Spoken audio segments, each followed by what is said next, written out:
The basic premise of what our practice is we're focusing on motion. We're a specialist and we are soft tissue trauma doctors that evaluate and assess motion sciences and motion treatment protocols. One of the things that we want to do is we want to start with the basic understanding of what motion is and why we talk about motion. We're going to be bringing some good clients and actually a lot of talent to discuss exactly what we do and how we do it at our particular office. Now, I've been practicing now for 30 years now. We've been able to assess the types of practices and gone through these protocols over the years and established kind of a working order of the type of things we do. Now, many times that people don't understand what a physical medicine doctor does, but we're here to explain exactly what we do and why we do what we do. Today, what we're going to do is we're going to begin exactly with the science of motion. In terms of understanding motion, we can link motion to the healing processes that are wide and vast. And what we do is we tie in what we do and how we do it with different types of practices and protocols. So in our practice and understanding of what physical medicine is and what motion sciences are, we have to first understand that everything is related. Everything is connected in terms of motion, in terms of the human state. From the moment we're born, from the moment we actually experience life, we have to assess that we came to motion from life, from inanimate structures to actually organic material such as a baby, and eventually we ultimately spend our entire life moving. My premise is that motion is life. The lowest extent of what we do is to the extent at which we can move is to the extent at which we can live in many ways. So in our process, we cross and crisscross different dynamics, and we talk about disorders that are far from understanding, that are simple to understand, such as spasms, to far-reaching issues like autoimmunity, functional medicine, wellness sciences, and we try to bring it in with the motion sciences and seeing how the correlation is. So what we do today is what we're going to do today is begin the process of understanding why we focus on different parameters and different protocols to treat people. My name is Dr. Alex Jimenez, and I'm here with an amazing group of people. I've been practicing here for the last 30 years. That's 3 decades, or 1.5 clicks, according to Lincoln. We have to determine what is in the best benefit of our population. And what we've learned is that we, as doctors, we can come together to treat our patients, and we have to correlate what we do together. I work with diabetic specialists, I work with endocrinologists, I work with rheumatologists, I work with orthopedists. I work with any doctor that understands that the physiology of whatever the disorder may be is motion related to a joint, to a spine, to a back, to a shoulder, and we kind of make it together.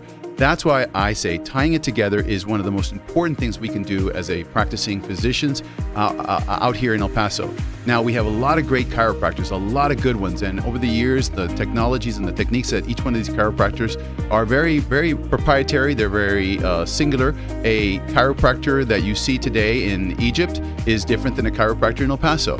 But they may be practicing the same way, but the hand and the touch of someone that knows what they're doing is priceless. So what we do is we try to educate the public as to how to find a doctor that correlates the extremes and can actually discuss the issues that are pertaining to them. Because sometimes it doesn't make sense.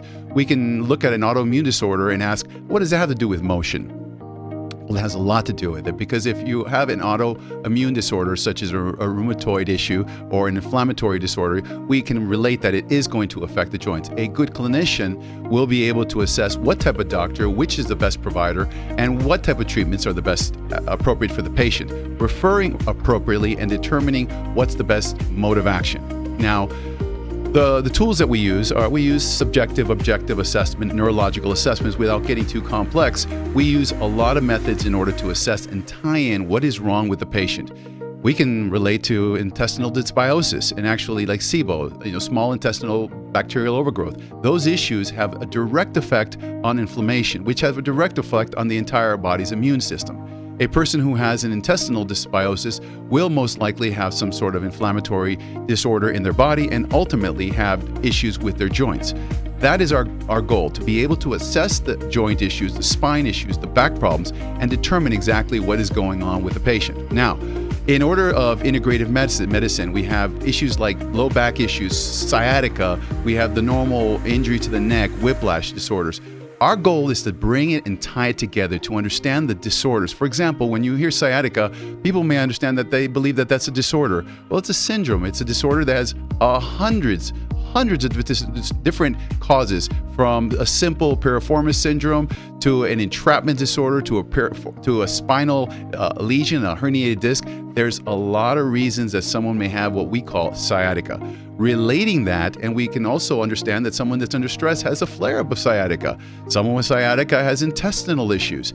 How do we relate that? Well, a good doctor can and kind of figure out what's going on.